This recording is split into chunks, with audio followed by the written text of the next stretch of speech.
instead of waiting. Okay, well, I'm going to start doing that when I get 10,000 subscribers. When I get 50,000 subscribers, that's when I'm going to start getting serious about trying to make money off of this. Like if you start putting that stuff in action early, then you're going to make a lot of money in your YouTube career, because the entire time you're on YouTube, those videos are going to be working for you on your behalf to generate income. So to start off, just start with who you are and what you do.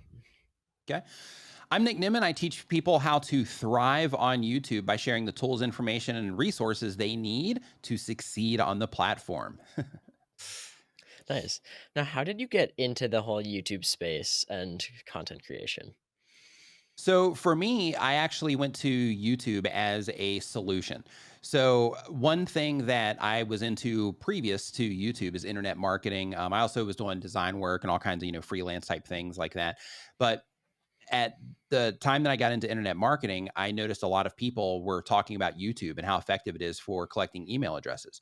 So I came onto YouTube and I said, hey, let me, possibly consider doing that. And I had all these internal struggles where I was like, man, I don't want to be that guy, on camera. As you can tell by the gray in my beard, I'm not, the youngest person ever. So I'm thinking to myself, maybe I'm too old for this. I'm having all these internal, dialogues going on. And in order to get through those, I was like, hey, let me make this my first video and just kind of talk about, how I overcame camera shyness and got the courage to go on video in the first place when I originally didn't even want to do it because, I was afraid of what, my family might say, what my friends might say, those types of things, and even just negative feedback that I might get. So my very first video that I uploaded was about how to overcome camera shyness. And that video is actually still on my YouTube channel. But after that video, I was uploading other videos based on other topics, things that I was dealing with in my life at the time based on what was going on. So I was talking about things like how to stay focused when you're working at a coffee shop, which is, what I used to do. I used to, wake up, grab my laptop, go hit a coffee shop and, do my freelance work. Talking about, just how to stay motivated in general, just keep kind of moving forward with whatever it is that you're doing, how to name projects, because at that time, I was trying to, like I said, internet marketing. So I was trying to, always come up with, different things that I was trying to, sell and whatnot. And I would always have to come up with names. So I was sharing those types of processes. And at that point in time, I wasn't really talking about how to grow on YouTube. I did have some additional YouTube related videos like, YouTube channel ideas, YouTube video ideas, those types of things. But again, it was all based on what I was dealing with at that moment in time. And then I got a very unique opportunity. And that unique opportunity was when I had about 150 subscribers, which it took me 5 months to get to. I had the opportunity where somebody that I was watching on YouTube at the time that was teaching people about YouTube, they were crossing 100,000 subscribers, and they said, make a video. They made a video saying, make a video if my content's ever impacted you in any way. And if it's good, maybe I'll add it to my celebration video. So I'm like, hey, this is cool. Let me, just make a video and see if I can, get in his video. But in that video, I was explaining to him, the impact that his content had on me and how it kind of helped me navigate the initial starting phases of YouTube. And I submitted it. And really quickly, I would say 24 to 48 hours later, I got a message from him saying, hey, we need to talk. So I ended up hopping on a call with him, and, I was impressed. I was kind of, shocked because, at that moment in time, again, I had 150 subscribers, and I'm thinking like, wow, this huge YouTuber from my perspective at that moment in time is, reaching out and, wanting to have a conversation. So like, yeah, I'm all on it. I'm going to have this call. So, we hopped on that call and he said, hey, I love the content that you're doing. You have really good, camera presence. Your quality in what it is that you're doing is good. Your cadence and how you're putting video together, your editing, your audio, like everything is really good. And I would love to work with you on another project if you're interested in that.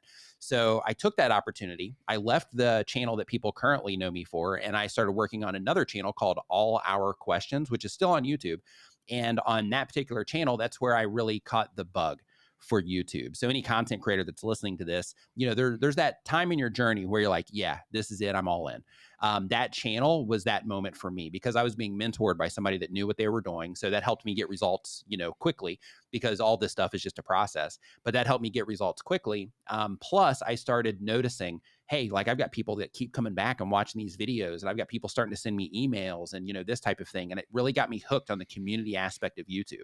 But the downside is that during that moment in time, I was holding down my freelance stuff. I was still trying to do internet marketing. Plus, I was doing that particular YouTube channel.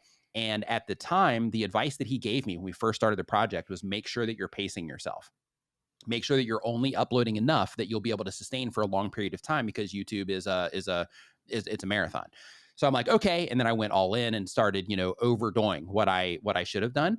And that led me to complete and utter burnout, because I was working on something from the time that I woke up until the time that I went to bed every day for a little more than 9 months in total, maybe even longer than that, if I'm honest. But when I, went through that burnout period, I knew that I wanted to do YouTube, but I didn't know exactly what I wanted to do yet still. But I just knew that I couldn't do it on that channel because it's educational content where I had to research a bunch of, content, and I had to research like Wikipedia and scour the internet looking for just interesting information about things, and then compress it down into bite-sized information that would make really good videos. And then the editing on those were a lot more intense. Any content creator watching this, you guys get it. But that entire process just took a really long time to make it. And I didn't follow the advice of pacing myself and all of that. And that caused me to get to a point to where I just couldn't sustain it mentally. I just couldn't, mentally, energy, just the whole thing. I just couldn't do it. So I said, I'm hooked on it. I want to do this. This is something that I want to figure out, but I can't do it on this channel. So I'm going to go back to my other channel, which is the channel that people know me for now. And when I started uploading videos, or before I started uploading videos to this channel again, I ended up building a website because I knew that this is something that I wanted to go all in on. So I built a website that I could start offering services off of to content creators. And I sold like video graphics and things like that. And I started making videos about it and just kind of networking and, generating the business for that. And through that, over a really short amount of time, I was able to just go all in to where when I was working, everything that I was doing was related something to YouTube. So I was like, hey, I'm, starting to make videos on my, channel again, and this is all great. So I'm going to start just showing one video about how to rank videos in YouTube search, because at that time, that's where I was getting a lot of my traffic from. So I'm like, hey, let me show them how to do this. And I made that video, and the comments lit up, and the comments are like, oh my God, this is great. Can you show us, more? Can you show us more and more and more? So then I'm like, okay, this is what they want. So let me make another one, of these. And everybody loved that one. So I'm like, let me make another one. And then I just started making all of these videos based on people just wanting more and more from me. And then that, one thing led to another. Next thing you know, I have people reaching out for consulting. I tried, consulting at first. I was like, no, that's not my thing. Cause that just wasn't my thing. And I had one person, after I turned down a bunch of people, that said, hey, let me just be the person that you try with. Like, let's just give it a shot. And I said, okay, let's do it. And we got really good results with him. So the next person, I was like, yeah, let me give it a shot. But I explained to them, made it very clear that, I was just getting started on that side of things, got great results for them, and then was able to rinse and repeat that. And the awesome part about that particular experience is when you're a content creator, and this is important for, everybody to know, when you're a content creator, a lot of us will view how YouTube works and what works in general through the lens of the channel that we have. But in reality, once you start getting access to other channels, or even making other channels or whatever, you start quickly realizing that, hey, the same metrics that would cause a video to perform well on this channel doesn't necessarily translate to this channel. The things that I would do over here to resonate with this audience doesn't necessarily resonate with the audiences over here. And it really opened my mind in a major way in terms of, how nuanced and how different everything is on YouTube, and how each channel is like its own ecosystem of sorts in terms of, the audience and the people interacting with it, and the data that, that translates into performance and things like that. So that was a very long-winded answer, but hopefully that was a good start. Yeah, definitely. No, that was awesome. So you mentioned you like started off with a role with working with another YouTuber. What was the scope of like your responsibilities in that? Was that like producing videos or editing, or was it like kind of following a video through? What did you do That for one was work? guidance. So basically, in that particular case, that was helping them come up with, content decisions. When they would publish videos, I would go in their YouTube channels and analyze, or look at their YouTube analytics to figure out, what people were and weren't responding to, figuring out the video structures and how to improve those in terms of, after you do this, then do this, then do this, based on the things that people respond to. Also coming up with a lot of theory, because that's part of this game as well, in terms of, this video did great. Why do we think it did great? And getting into like the psychographics of like everything that's going on around, an individual video or a channel as a whole, how people are connecting with the creator themselves, trying to come up with theories about why that is. And then the way that that works is that you have the actionable stuff to where you can look in analytics, because your analytics in reality are just a reflection of how people are responding to your content. So what you have to do is you have to start asking the right questions around the numbers that you see. So, if you have a really high click-through rate on a video, or you just have that, great response right out of the gate to a video, you got to step back for a second and say, okay, so I have a high click-through rate, but why do I have a high click-through rate? And not only why, but where am I getting this high click-through rate from? Am I getting it from search, homepages, and suggested? Or is most of this just coming from YouTube search, or is most of it coming from homepages? And you just have to dig into that, and then you start theorizing on why you think it performed well. And then from that point, you have to start testing the theories that you do come up with new content until you can prove one way or the other that your theory was correct or incorrect on why things went well. Yeah, definitely. No, that makes a ton of sense. Now, is that do you just kind of try things in the videos? Would you like make suggestions for them?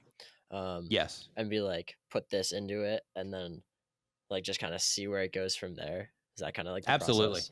Yes. So what that typically looks like is, and this is great because I've never been asked these questions before. Normally, it's just like, hey, how to what should somebody keep in mind when they're starting a channel? So this is great.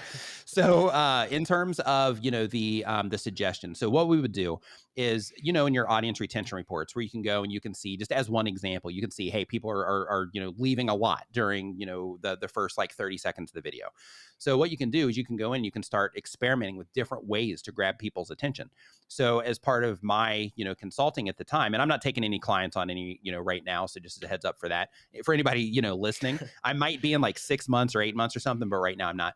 But when it comes to that side of things, you have to look at that and you have to say, okay, so what could we try in order to try to hold people's attention when the video first starts? So the first thing, of course, is we have to look at the thumbnail and the title, because that creates an expectation for somebody as they're coming into the video. So that's the first thing we got to look at to see if what somebody's experiencing when the video first starts is something that is in alignment with what they might expect through the thumbnail and title packaging, right?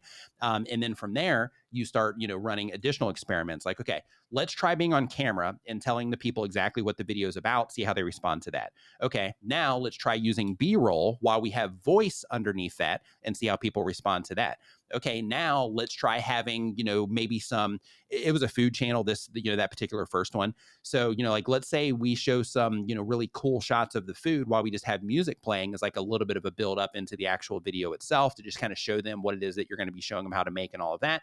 But, going through those types of experiments is how you figure out like, okay, when we start a video, in most cases, when we start them like this, for this particular type of channel, for this creator, this audience, they typically respond well to that. So then you move to the next part of the video and you're like, okay, so after the hook, after we've, got them kind of sold on the video a little bit, then what's the next thing that's happening? A very common problem, and it was a problem on this channel as well, is they had this big, long, like 20-second logo intro, right? And nobody comes onto YouTube for that. Like, hey, I can't wait. Hey, what are you doing today? I'm rushing home so I can hop on YouTube and watch a bunch of logo intros, right? Nobody says that. But like, one of the things that he had was one of those really long logo intros. So we're like, okay, we look in the audience retention reports, we see people are dipping there. So then we're like, okay, let's either completely remove it or let's shorten it down and see if we can get people past that one a little bit better. And then you just kind of keep rinsing and repeating that process through the entirety of the video, all the way until you get people to the end. And once you get people to the end, that's where you start identifying things like using finalizing language, which is essentially saying, and that's how you do this, or that's why I think this, and that concludes our trip too. Or the subtle finalizing language, which is, hey, if you enjoyed this video, make sure you leave a comment, like, subscribe, all the stuff that content creators do. All of that stuff just decimates the ability for people to click on your end screens. So, the thing that you want to do is you want to get people to that end part in your video and then, just cut right to the next video that you're going to be handing off to, and literally try to sell that next video, try to push people into that next video, because then you're creating a much longer session on your individual YouTube channel, which is glorious to YouTube. Yeah, that's really good. I've never heard that, like, I guess verbalized, having like just skipping the end part, because like as you're looking through the retention graph, I guess, and then you kind of go by piece. I feel like most people do end on something like leave a comment, because like you, it's obviously helps, but that's It, really it- good to hear the, that. you know what's funny about comments is something that just came to my attention recently, just through a YouTube employee, is that comments are actually not factored into the YouTube algorithm. Huh. So yeah, I know that the look that you have right now is the same look that I had when that information was shared with me, and I'm like, really? Are you kidding me? But yeah, so likes matter, but the comments that you're getting on your videos do not have an impact on the overall performance of the video. The things that matter as it relates to people leaving comments are, of course, the like button, but it's more about people coming back to your channel, right? So when you're thinking of your comment section, and somebody that might have heard us just talk about that might think, oh, okay, well, I'm not going to answer my comments anymore. But an important thing to understand is that by answering your comments, you are letting people know that their voice is heard in your comment section, and you're increasing the likelihood of those people not only subscribing but also coming back to your channel on a regular basis and being a part of your community. So you still want to answer your comments, but it's not something that is going to impact you algorithmically. Right. That's interesting. Yeah, I had Mhm. no idea that it wasn't factored in. It seems like it would be, but I mean, I guess, I mean, treating your comment section more as like a forum and a place to connect with people is kind of, I mean, it makes sense, Yeah, I agree. which is really interesting. But yeah, like you were saying before, like you're trying to sell your cards like on the end screen. That's really interesting, because it's like most people would leave a different call to action as opposed to that. Is that like a big change that you see, like when people stop like saying leave a like, instead they say like click the card or something? Do you see a big change when they say that? Yes, without question. If you start implementing that right away and you start thinking, how am I ending my videos in terms of what it is that the viewer is experiencing there, and how can I most quickly get them from the thing that they came into and realizing that that is finished to another to click on this next video.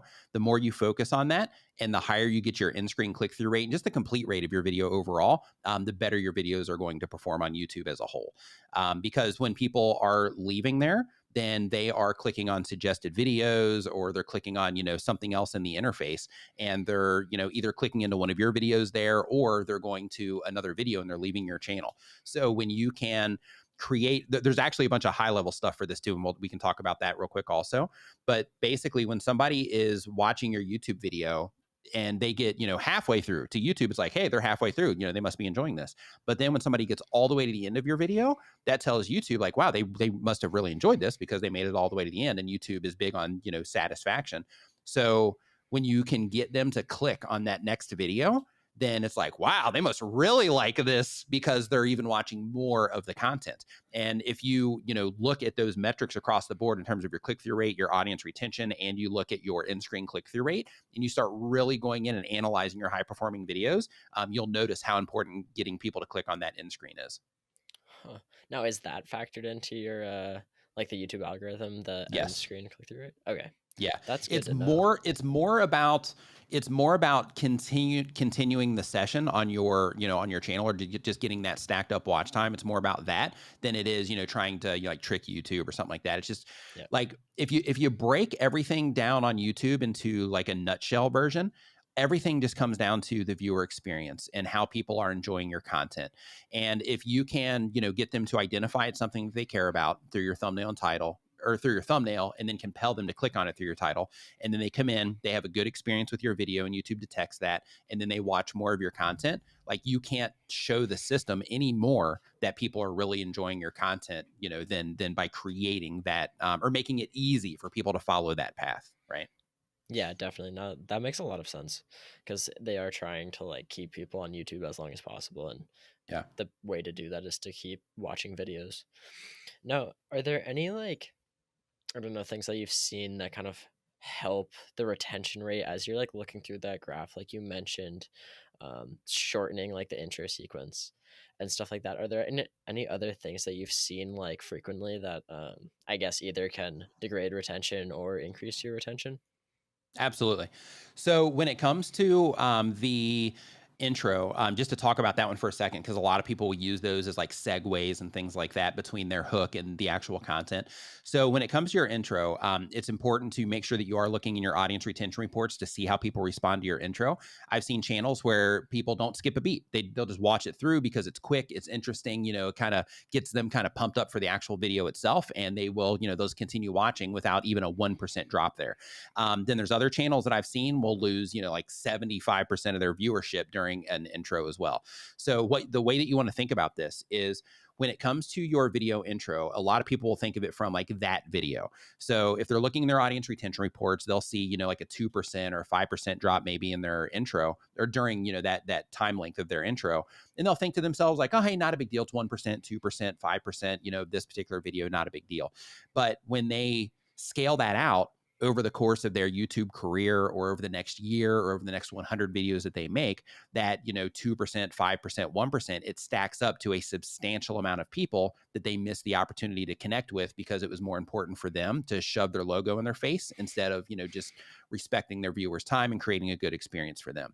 So, because of that, just go into your YouTube analytics and your audience retention reports for each individual video and just look and see how people are responding to it. And if you do notice those dips, then start getting creative on other things that you can do. So one thing that I found to be extremely effective with this is if you are like, let's say for example you are a business owner, or you're a company, or you're even making content for a brand, and they're like hell-bent about, yeah, we got to make sure we get our logo in here for the sake of brand recognition and all of that. So what you can do is you can have it to where at the end of your hook, whatever that is, then you can actually start your content itself. But as you're starting the content, you're literally talking, or you have music coming in, or whatever. Talking, I found, is best because they know that it's actual content happening. But basically, you just have the logo kind of pop up for a second, just kind of wash over the screen as you're starting the actual content itself, and then it goes away. So then the entire process is, it's not a flash per se, but like if you and I are having this conversation right now, we'll just do a quick use case here. Let's say I was making a video about this iPhone, and the hook was, I'm going to show you how I'm going to show you 5 different iPhone apps that will completely change the way that you use your iPhone, right? That would be my hook. Then what I would say is, okay, the very first app that we're going to be talking about today is blah blah. So when I say the very first app that we're going to be talking about today is, during that part is when I would have the logo just kind of splash up on the screen, and then it would just wipe away. So then that way, the content itself is starting. They can hear it starting, and then they just have that quick visual interruption, not an audio interruption, as you're getting into the actual content itself. I found that to be effective. Another thing that you can do as well, so that you don't interrupt the viewer experience at all, is if you are working with somebody and they're like, hey, we have to get our logo in here, then in that case you can put it in a lower third, to where as you're getting into the content, you're not putting anything full screen. You don't have a whole moment of time dedicated to it, but just as you're starting to get into your content, you just have a little, lower third pop up on your video, which is, for those of you that aren't familiar with with the terminology, that's just like a little graphic that pops up in the lower third part of your video, typically on the left or right hand side. But that lower third graphic can have the logo on it, can have your name on it, those types of things, or you can just have the little logo pop up, bam, and then and then it goes away there while you're continuing on with the actual content. So then in that way, it's not interruptive to the viewer. Another thing that you can do that's also effective is you can panel it. So right now with the software that we're using, you have each of us on one side. So the same exact thing would apply to where you're talking. You could have scoot over, or if you're walking down the street, doing a vlog and you're holding your camera, whatever, then you can just slide over a little bit and then have that come over as well. So then you still get the branding on the screen while you're doing your thing, and then it bumps back out of the way. So then that way, it's a way to ensure that people see whatever is important to you that they see, but then it's also helping them have a better experience with your content as well without interrupting what it is that they're going through. Right. Yeah. No, that's definitely easy. Like I really like those examples with like the slide over, because that one's like, it kind of, you get both. I was thinking like also kind of like this, you could just like put it on the side that someone's not talking like that. I mean, those are really nice because I feel like in maybe like earlier days of YouTube, people would do very extended intros, and then it is definitely that drop in retention, which is really, it's nice to see people not doing that as much. Yeah. Um, And man, some people back in the day, some people still do it. Like some yeah, really humongous channels, they'll just start the video, no hook or anything. They just start the video, and they're so dependent on their, on their current viewers when they do this, just kind of sitting through it or skipping through it. But they'll start their entire video, no hook or anything, to where it's just like a, 10 or 20-second intro, just kind of getting everybody hyped up for the actual video itself. It's crazy. They would do so much better if they didn't do that. But they're just, they gotta get it in there.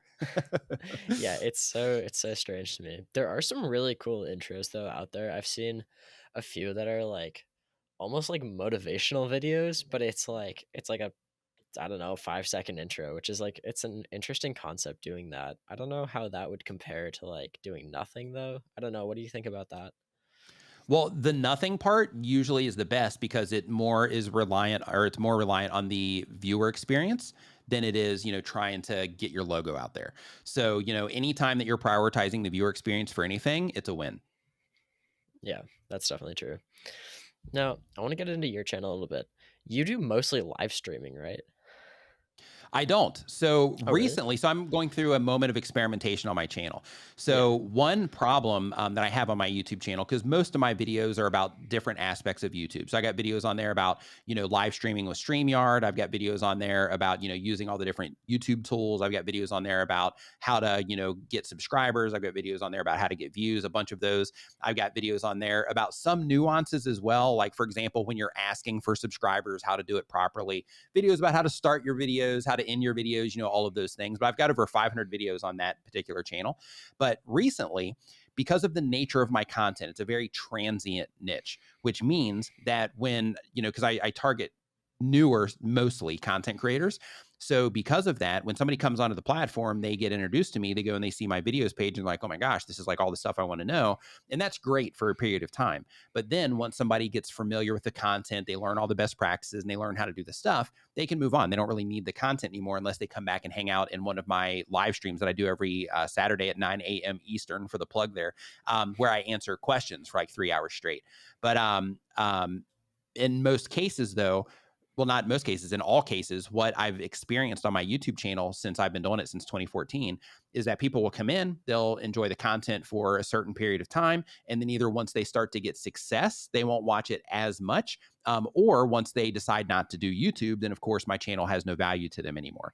So because of that, my channel, there's just a very transient nature to it.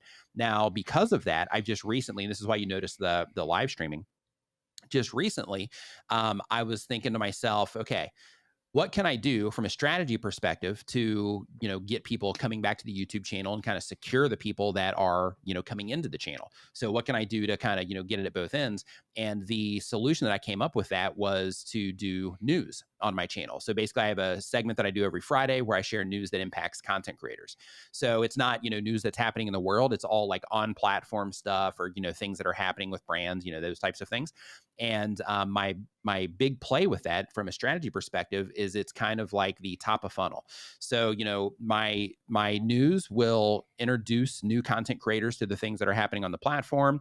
And as their YouTube channels become more and more successful, that news is going to become more and more important to them because, they have more at stake. And for people that have already experienced the channel, as they slowly over time figure out, about the news thing that I'm doing, then, hopefully some of those will come back as well. So the whole play for it is to retain viewers on my YouTube channel at the very least for that particular segment so I can increase the new viewership. So far, it's working like a charm. My my returning viewers are, like my graph looks like this of, returning viewers coming back compared to what it was. So it's working like a charm, but, we'll see how it goes long term. But even right before this conversation that we're having now, YouTube just put out a notice or a announcement that they are creating the creator music, which is basically where content creators can use free music resources. But the whole thing is so broken, it's ridiculous, and there's so much risk involved. So I was like, hey, I'm going to live stream this as well, just to kind of let people know that it's not as awesome as it might seem like on the surface. And, there's some very clear things that they need to make sure that they are knowledgeable about. So instead of making a video about it and going through that process and, making the video, getting all the screenshots together, uploading it to Dropbox, putting it in my content scheduler, letting my editor know that it needs to be made, him editing it, getting it back to me for review, and taking me 3 days to get the whole thing together. I'm like, let's just go live and talk about it that way. So right now I'm doing a lot of live streaming because of the news, because of my Saturday show that I do. And then I'm hopping in from time to time with little announcements like that, about things that YouTube is doing as well. So I'm definitely doing a lot more live streaming now. But starting next week, I'm actually going to start putting out more video content as well again. Oh, cool. Now, Yeah. how do you know, I guess, like, how your viewers are finding your live streams? Because that's kind of like they have to be on it at that time. Or do you post them afterward? And like, how much marketing, I guess, or like announcements do you do to get people to come to your video or your live streams? So when I was first getting started, I would post them in like, content creator Facebook groups and things like that. I'd be like, hey, I'm going live on Saturday if anybody wants to come in. And it would only be groups that I was active in where people in the group knew me, that kind of stuff. But I would be like, hey, I'm going live. So if you want to come hang out, feel free to, do so if you got any questions or whatever. So that was, how it was initially, but now, because I've been doing that consistently now, for, man, probably 5 years now, maybe even longer since I first started streaming. And, during that time, it's just become like a known type of thing. So I have some people that, like if I don't live stream, I'll get like Twitter messages, I'll get emails, people asking if I'm okay and things like that because I've been so consistent with it.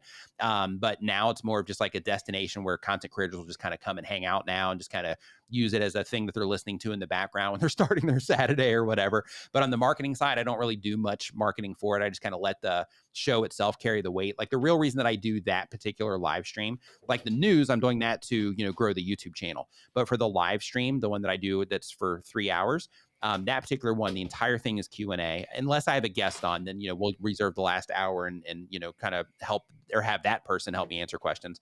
But when it comes to the Q&A thing, that's more about me just being able to help people solve the problems that they're having specifically. Because, like I can research and figure out the videos that, people might be likely to be interested in and things like that, but nothing can match the value of, my subscribers coming in and they have a question about something they're trying to uncover, something they don't understand, or a hurdle that they're trying to overcome. And then they can just directly ask through the form that I have. They just ask the question, and then, I can address them directly and help them solve the problem that they have. So the real reason for that particular stream isn't necessarily to bring in a bunch of new people. It's more about just serving the people that are already interacting with my content that might have questions that I don't have videos about.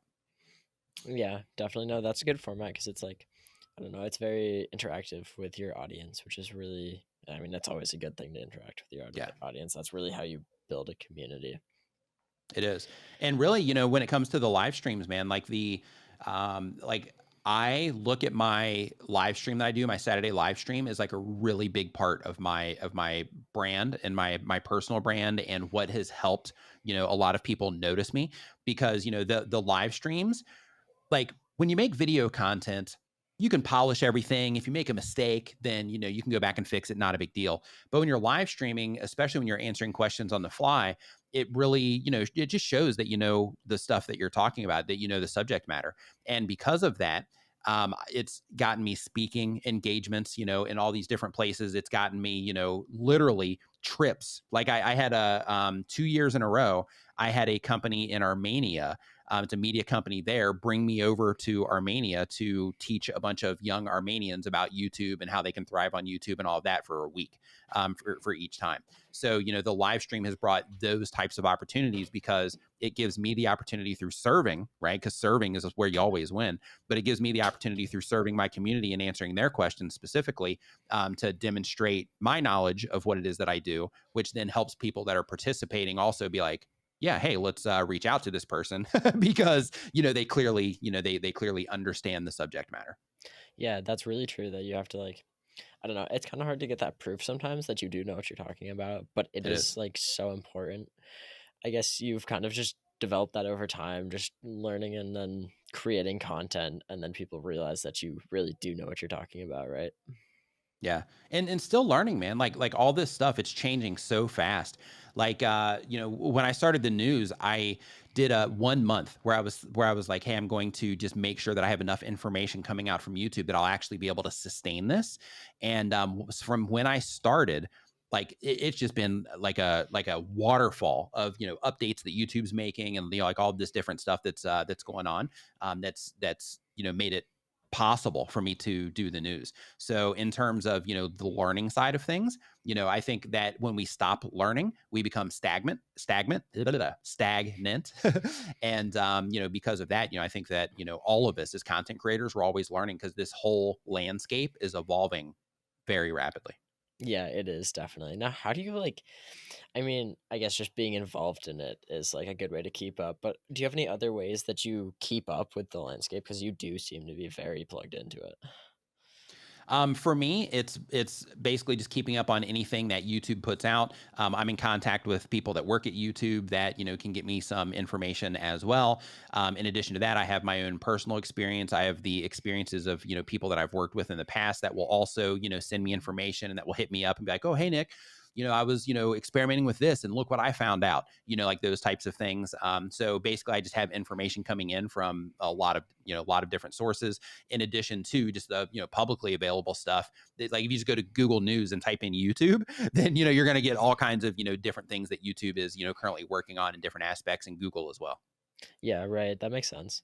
It is, yeah, those are good ways to keep up with it. Now, I kind of want to get back to when you mentioned burnout and working with I don't remember the creator's name, or like their channel, but you mentioned that you got really burned out with their content. How did you like realize that you needed to like do something else? And then how did you like actually make the change? And I guess just like solve your burnout. I was unhappy, and to be transparent, I've been through burnout like a few different times on YouTube, and it's kind of funny. Like when it comes to creator burnout, it's absolutely a real thing, and I've been through it, multiple times. But like if you really put it into perspective, like there's people that wake up every day and go to jobs, right? And they're not like, oh, hey, I'm burned out. Like I don't know, how I'm going to do it. Like they don't have those types of complaints that we do as creatives. So I just find that aspect of burnout a really interesting thing. Like, I mean, I guess everybody might be burned out of their jobs. I'm not sure. But like when it comes to, content creators, it's a very, like creator burnout is a real thing. And it's a big part of the conversation if you're a content creator. But for me personally, I noticed it because I started feeling more agitated by comments than I did excited or interested in comments. I also started not looking forward to making videos. I would find myself when I was making content anyway, it was just getting more difficult to even get through, the scripts that I was putting together at the time, things like that. And my frustration to where, at one point, and even now, like when you're making content, you're sharing stuff. It's fun, it's exciting, and you have your presentation, you feel good, when you're doing everything. But when you're going through burnout, like every part of the process starts being either difficult or frustrating, or you start just negging out on it, just being negative about the whole experience. In addition to that, you just feel low energy. In some cases, you can start, in my case, you start getting a little bit depressed, where you start thinking like, what am I even doing this for? And is this really going to work out? Is this like really a path that I can even go? Like, what? I'm so stupid. Why did I even start doing this thing? You start going through like all of these, this internal dialogue that just beats you silly. And then once you identify like, holy crap, I might be going through burnout right now. Maybe all this doesn't suck. Maybe I'm just going through burnout, and I need to give myself some time and some peace and some space, and like really analyze what it is that I'm doing, maybe readjust the goals that I have, those sorts of things. And that's how you get out of it. So from the like, this sucks and I'm frustrated, to like, oh, this feels great, so happy that I'm doing this. That transition was probably, I would say, a good probably like 2 months of time. But during that time though, it was stopping YouTube for me. It was stopping YouTube, and building a website, focusing on that other project, getting that ready, and then through that also realigning or resetting goals that I had and things like that, and just kind of getting a better understanding of what I was actually doing it all for, and the impact that I was trying to make, and what I was trying to get for myself, and all of those types of things. So then by the time I started making videos again, I was excited again, more into all aspects of it. Yeah, that's good. Taking a break is like kind of, I guess, the main way that you hear most people talk about doing it. Yeah. Now, during that time, you said you were building your website.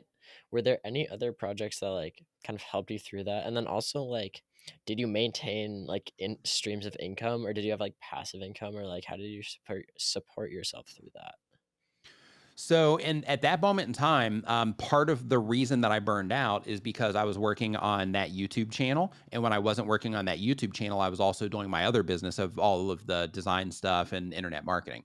So, during the initial part of my YouTube journey, I was making my money from the internet marketing and from the design service that we had, and I wasn't making any money from YouTube. So that's why I was like, hey, I gotta, I gotta start thinking internet marketing. I got to start thinking of, like, how can I, make something where I actually have something to offer and all of that stuff so that I could make sure that I could start, monetizing on that side so I could relieve myself of, doing the other stuff on that side. So basically what I did through that website is I combined the two things that I was doing over here, which is internet marketing and then design service. And then I deployed those on that particular website and then spread awareness about it through my YouTube channel and through networking. So with that particular website, which is still online, by the way, I just don't offer services on it anymore, but it's a store. But for that particular website, what I did initially is I offered a package on there, and it started. I started cheap, man. I started doing them. I think it was like $200 for a full package, and then by the time I was done with it, I got up to I think like $500. But what it was people would order a package of all YouTube related stuff. So it would be like a branding package. So for example, they would get like a like an animated lower third. They would get a logo intro. They would get an animated end screen. They would get a full screen graphic. So if they wanted to put text on it or something like that, they could, or screenshots or whatever. They would also get a YouTube channel header. And then as part of that, I also made it to where, and a transition that was logo branded also. And then as part of that, I would have upsells where I would also do the same thing for like their Twitter accounts or their Facebook accounts or, whatever. So through that service, what I did is I basically took the design service of just doing a bunch of random stuff to just focusing it on YouTubers, which also helped me network in the YouTube community as well. So, that particular move of building the website, I didn't know it at the time, but that particular move of doing that was actually a really good move for me in terms of, just getting me completely embedded into, just surrounding myself with content creators virtually, locally at that time, because I live in Thailand. So locally at that time, I didn't have, anybody around me that was making content. My brother does now, but at that time I didn't have anybody around me making content. So I was alone here, but virtually, I was that allowed me to, initially start networking pretty awesomely actually through providing those services. That's really cool. Yeah. No, that makes a ton of sense. That's cool that you like made something specific for YouTube. Were those like custom graphics? Like were you making those for the individual people? Yeah. Nice. So with that particular website, so basically what it was, I mean, what it is, it's called Tuber Tools, Hmm. tubertools.com. But basically what it is it's a storefront to where they can buy like video graphics and like little subscribe buttons and animated subscribe buttons and in-screen graphics and whole like YouTube kits and things like that. But what I don't offer there anymore that I used to offer that kind of helped me be able to go all in was I offered the custom packages, and those custom package were the video branding kits where they could, where they would get all the lower thirds, all the other stuff that goes along with it. But that the services made the most money on the site until I changed it to a membership model. And then now I have it to where, you can buy something a la carte from the store, or you can join a membership where you get, just full access to all the updates that we put in there and, things like that. Cause we update it 3 times a week. But then you get, access to all of that stuff through the membership. And once I got the membership side going, then that was one of the things that allowed me to stop doing the services on the website or the branding packages on the website. Hmm. Yeah, that's good. That's a really cool model. Were there any other like people doing similar things to you when you started that? At the time, not that I'm aware of. So I looked around. I mean, of course, they were just random designers on web forums and Yeah. stuff like that were offering services. But in terms of something targeting YouTube content creators at that particular time, to my knowledge, I was the only service doing that. Yeah. So you really, I guess, captured that niche, which is really good. Now, was this something that you could just kind of like, I don't know, I guess what sparked your inspiration to do the graphics? Well, you were an internet Leveraging marketer. skill sets. Yeah. Yeah, it's leveraging skill sets, man, because like as a content creator, we won't even use that, part of it yet. Like as a content creator, you got to, build those skill sets too. But with the job that I was doing before, like I'm a graphic designer. So like, like I was like, okay, I'm a graphic designer. I know how to make YouTube videos. Like, what can I offer based on my current skill sets to where I could actually just build something from scratch and then start making money from it. And just based on those skill sets, I'm like, hey, I literally for that website, I learned how to animate graphics. So I was like, hey, the one thing that I don't know how to do yet is animate, graphics. So let me go ahead and, start learning how to animate graphics. And then I, started, just putting the whole thing together as I learned how to animate the graphics as well. So, but in terms of the store itself, like, initially, like a lot of the stuff is just super basic. But at that time, it's a totally different world now. But at that time, like, that was more than enough for, for what people needed, for their videos and whatnot. Yeah, for Some sure. people still use them. Like some of the ones that I made, people are still, still using them in their stuff, which is pretty cool. That is really cool. Now, Hmm. leveraging skill sets is like a really interesting thing because I feel like a lot of people might not necessarily go into what they want to do or what they're good at. They might like do what they think will do well on YouTube. So like if you're trying to like use those two things, like creating content and then leveraging your skills, how can you kind of like combine those? Is that like finding your niche? Is that like kind of how it works? It is like when it comes to leveraging the skills that you already have. I think just to kind of back that up just a little bit, I think when it comes to the topic of your YouTube channel, I think that is a very um, intimate decision. I think that some people will go with a certain channel type or certain niche because they think that it increases their chances of success or getting whatever it is that they want out of YouTube.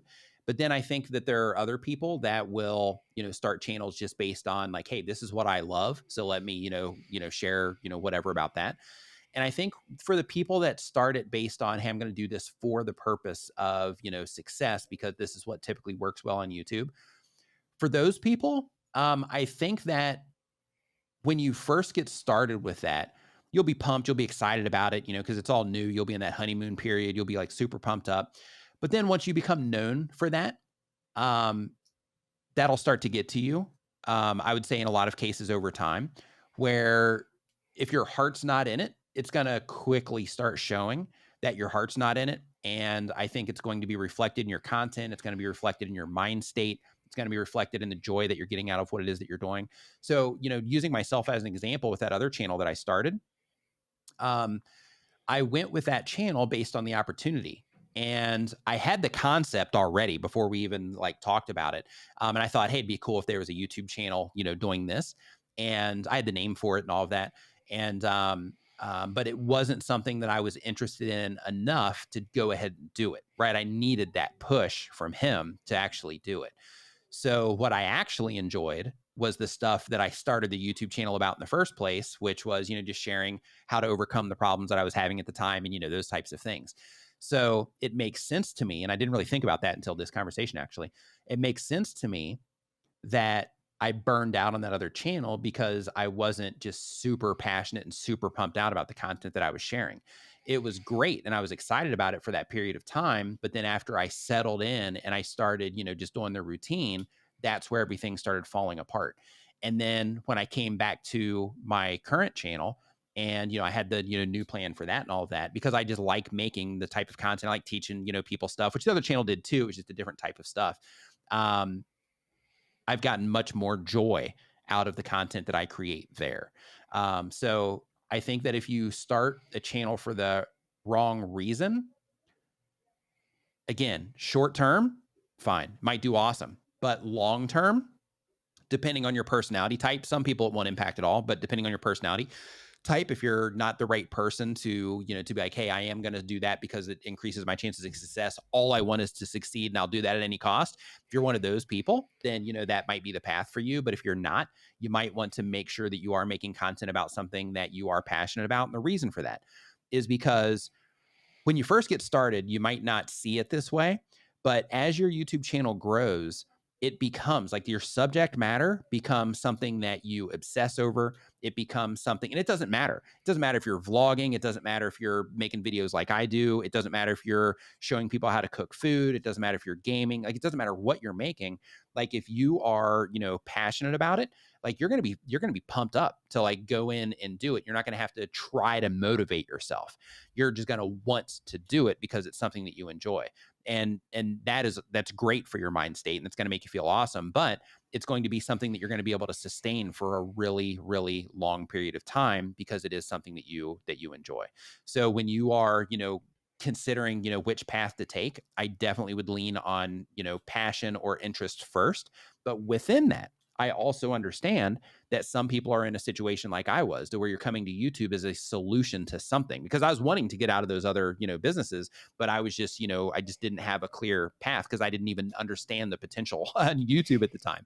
So, when somebody comes on and they start walking down the path, the one path of, I'm just going to, make whatever just for the sake of trying to get a bunch of subscribers or whatever, I think that road is much more short lived than making content that you care about. But like I was saying, it's also important that you are sustainable in every possible way. So, you got to be making content about something that you're passionate about so that you can want to keep doing the thing. But you also got to, make sure that the content that you're wanting to make, if you're wanting to be a full-time content creator, you got to make sure that you can monetize it enough to reach whatever financial goals that you have as well.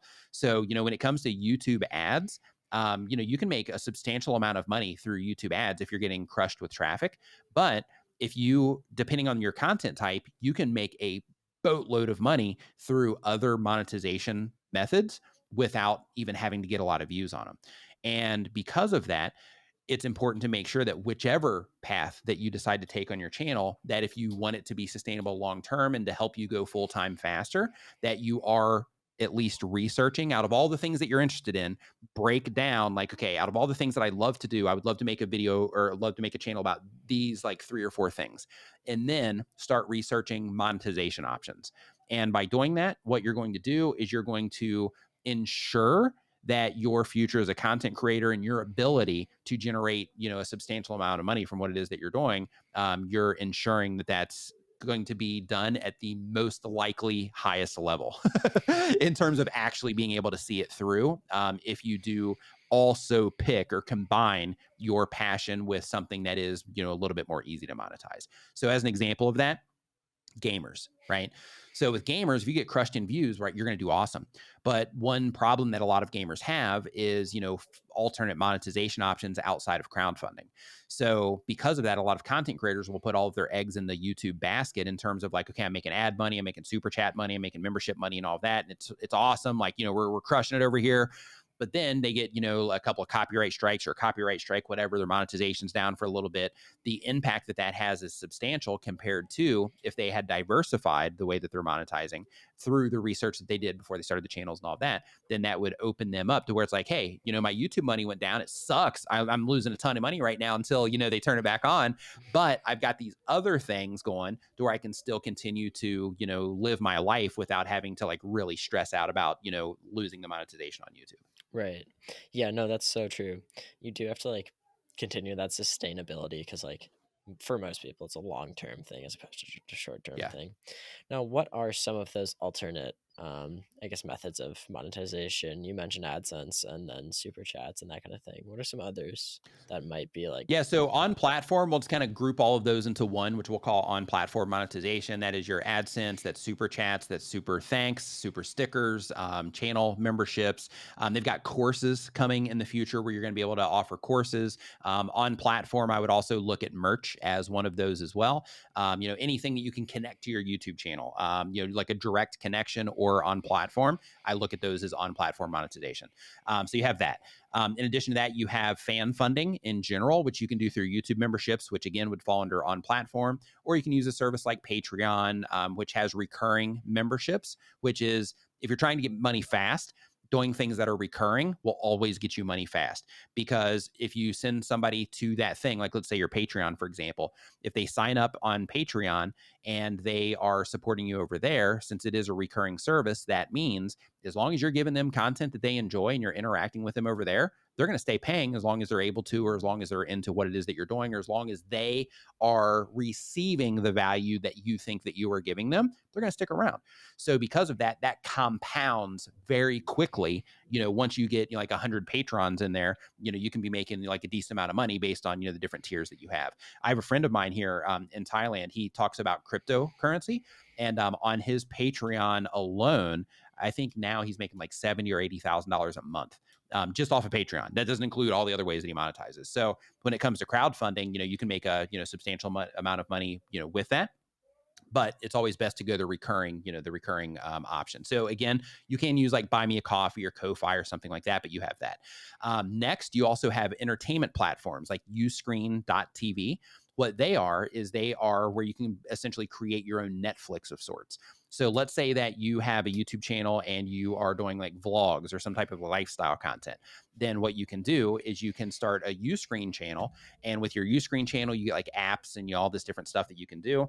And then people pay a monthly fee to that to get exclusive content as well. So think of it like Patreon, but on steroids. Like you can live stream into it and like all this other stuff. So you have those types of options as well, where you can do those sorts of things, and you can start stacking up your recurring revenue there. Again, all these things require additional work, but they are things that you can do to kind of get the ball moving for you quickly on your YouTube channel.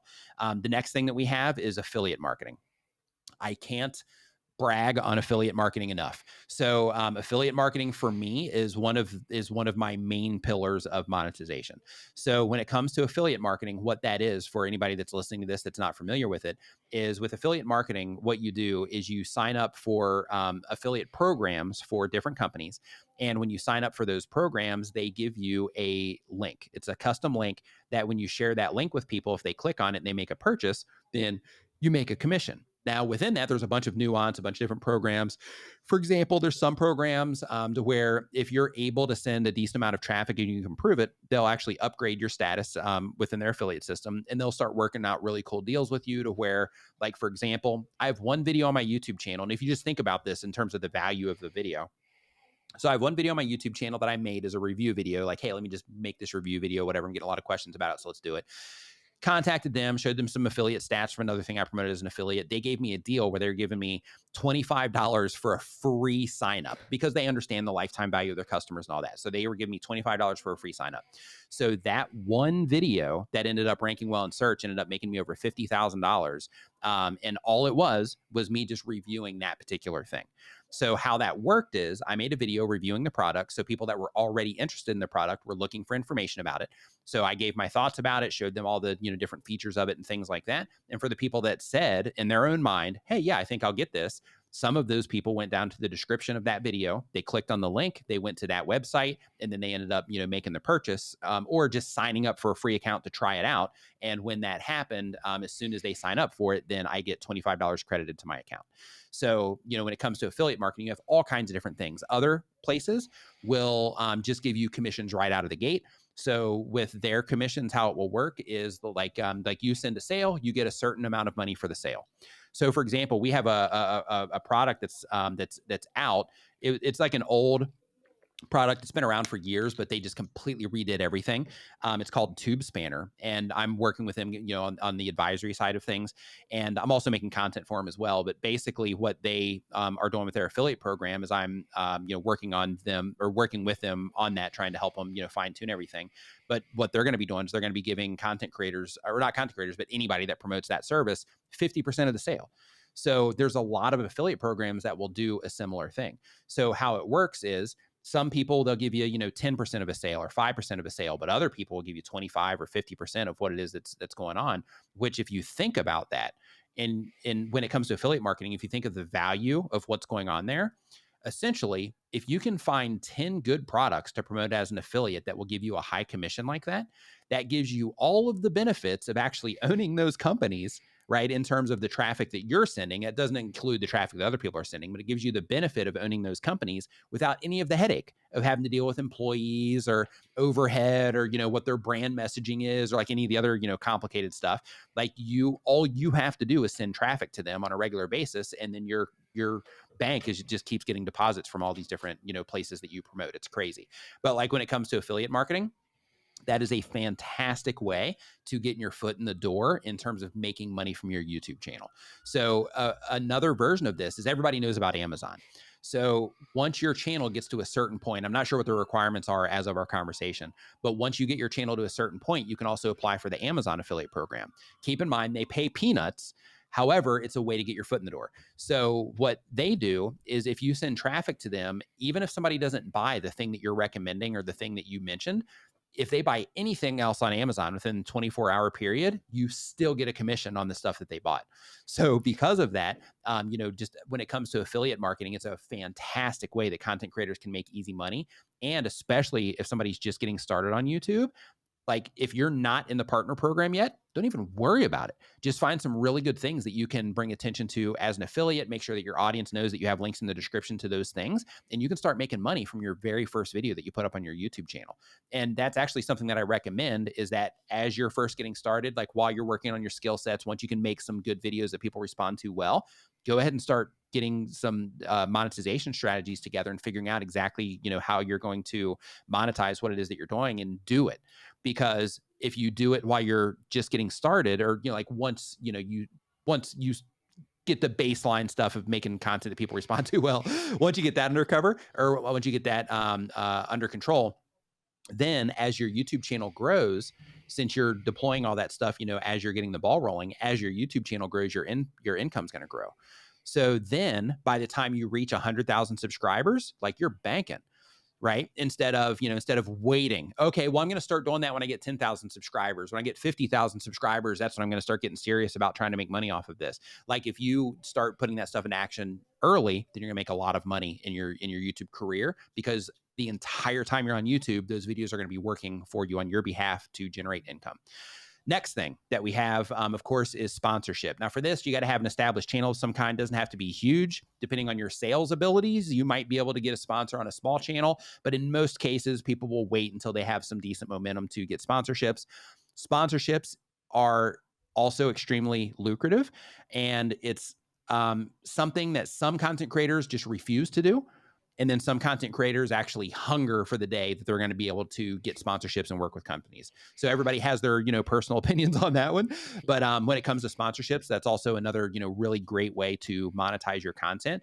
And it's actually, pretty easy, because then you get, depending on how you set things up, you can do it in a way to where you essentially have an entire year's worth of income that you already know that you can count on, that you haven't even made videos for yet. So depending on, how you negotiate and how you, present what it is that you're doing to some of these companies, and as long as they see the value in you, you can also, really work that out in a great way as well. But that is another part of niching down. So just as a quick side tip here, if it's okay, Owen, if I, kind of go off the rail here for just 1 second, Yeah, for is sure. when you are thinking of your content type, and you're thinking of, niching down on YouTube, in addition to niching down, helping you perform well on YouTube, it also makes your content extremely valuable as your channel grows.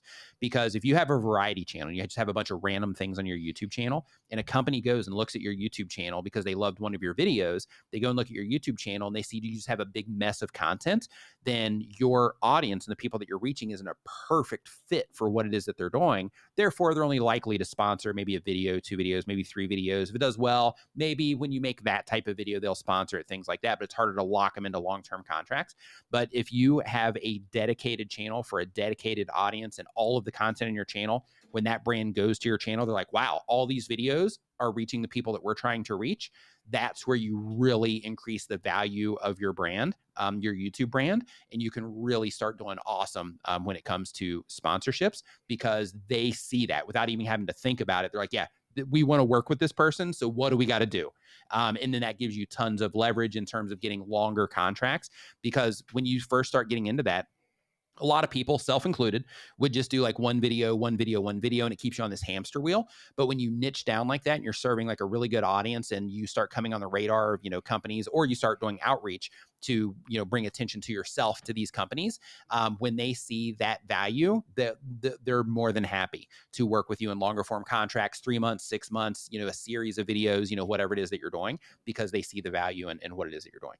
But on the monetization side, let's see, we went through those. We've also got, so here we did affiliate marketing. We also have personal products, and that's going to be niche dependent. But when it comes to personal products, you like, for example, you have like Matt's Off-Road Recovery, who, he just put out this line of stuff through Daryl Eves and one of his companies, to where they do like these like bands that you like strap, stuff down into your truck, and a bunch of other like truck accessories. You have cleaning channels that have made millions of dollars just off of microfiber cloths that they sell, that are their own. For anybody here that's familiar with Pat Flynn, he's also made, a substantial amount through his company for the Switch Pod that he has. Physical products are, another way that you can monetize. I know for a lot of people, hearing that, you might think like, oh yeah, right, like I'm going to go and make something that, like somebody would, actually go and possibly buy in a store. That sounds like a big project, but you can absolutely do that. And please try not to limit, what you think you're capable of, because, like everything is a process and everything is a system. You just have to figure out what that system is, and you can walk it and, follow the same systems that have been laid down before you. So please never limit yourself in your thinking on what you can do.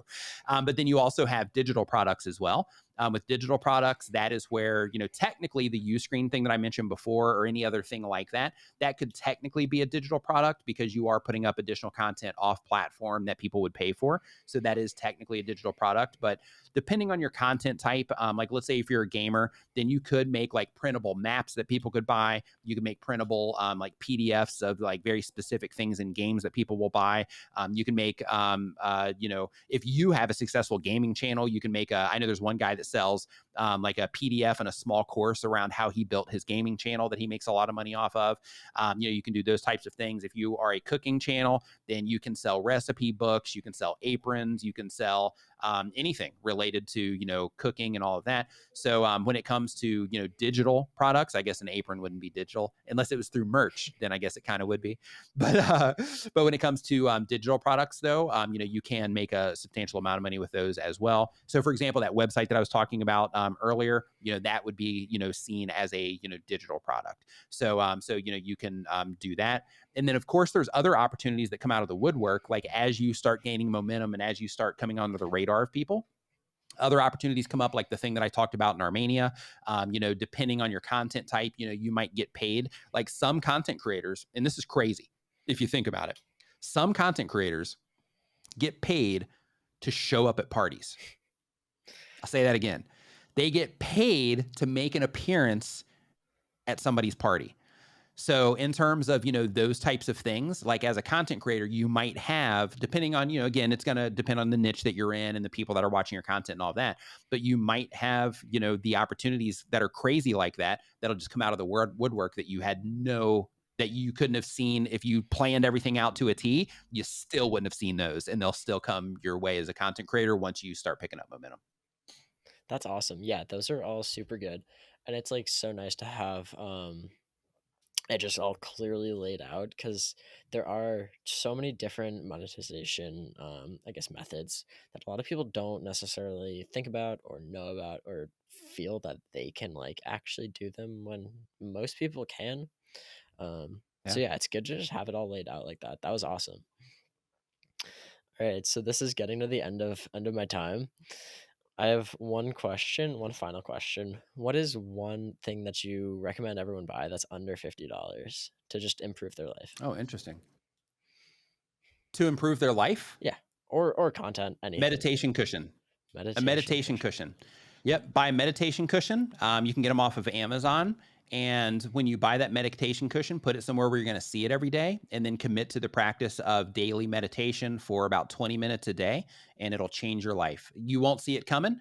Like you'll just start noticing little details about like, I'm like a lot more focused when I'm working, or, I don't seem to need my phone as much, or, hey, I'm not biting my nails as much, or, like, hey, I'm being more conscious about, just the way I'm living my life and what's important to me and things like that. Like the meditation cushion, I think, is one of the best purchases somebody that can make. And if you have money left over, there's a book called Search Inside Yourself, which is all about meditation. Because when I say meditation, people are like, oh, that's all like woo woo, like, like spiritual stuff.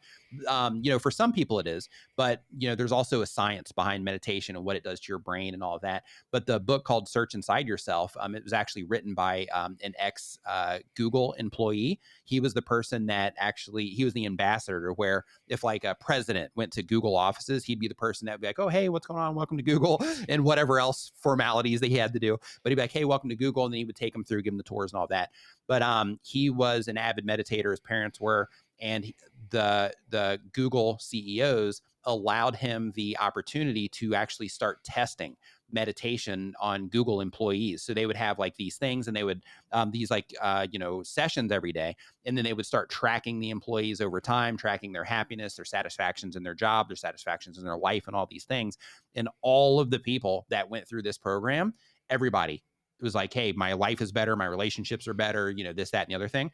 But he goes into the science of, meditation and how it impacts your brain and, all of those types of things. So if you have money left over from the meditation cushion, which you probably will, then in that case, pick that book up. It's called Search Inside Yourself. Awesome. That was perfect. I love that answer. That's a very, like, I don't know. It's a good answer that you would not expect. So I love that.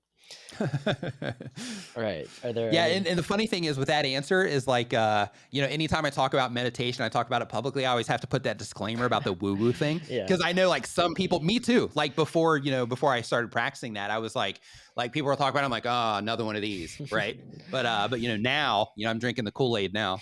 Yeah, right. No, it's so good. It's so helpful. It is. All right. Now, do you have any socials, any projects you're working on that you want to plug? Absolutely. So we started a free music service for YouTube content creators, actually content creators in general. Anybody that makes content anywhere can use them. It's called Creator Mix. You can find that at creatormix.com. We have a YouTube channel for it, but you can also listen to it on Spotify, Apple Music, all the other streaming services as well. But you go to creatormix.com if you want to actually download the songs and use them in your videos. Or if you just want to live stream it in the background, you can do so through like Spotify or anything like that, through whatever streaming software that you're using. I also have the Tube Spanner project that I'm working on. That's tubespanner.com. And that is a YouTube toolkit where we have like social media bio links. Social bio links is what we call them. And there you can, you put it in like Twitter, TikTok, things like that. And then when people are hitting your bio, they hit that link and it'll show like a video of your, latest YouTube video based on your choice, either the latest YouTube video, your most popular one, or just a unique video that you select to go into that spot. In addition to that, there's also like a subscribe button on there. You can link out to anything. You can put images in there, whatever. Really cool. You can check out mine if you just go to my Twitter account. In addition to that, there's also script writing tools in there that will help you write better scripts. We have an upload assistant that helps you just fly through video descriptions, things like that, title inspiration, and a bunch of other helpful tools that, just help content creators in general. But it's kind of like a toolkit for content creators. There's amazing companies like TubeBuddy that help people with like search optimization and testing their thumbnails and those sorts of things. We don't compete with any of that. We have an entirely different toolkit of, tools that we're putting out to help content creators in different ways. So those two things are really what I'm focused on. Excuse me. Those two things are really what I'm focused on right now. Awesome. Well, that was a Thanks for letting me mention them, by Yeah, the of way. course. That was a great episode. I love that. So much value in such a short period of time. Well, thanks for being on the episode. My pleasure, Owen, man. Thanks for having me on. I appreciate it.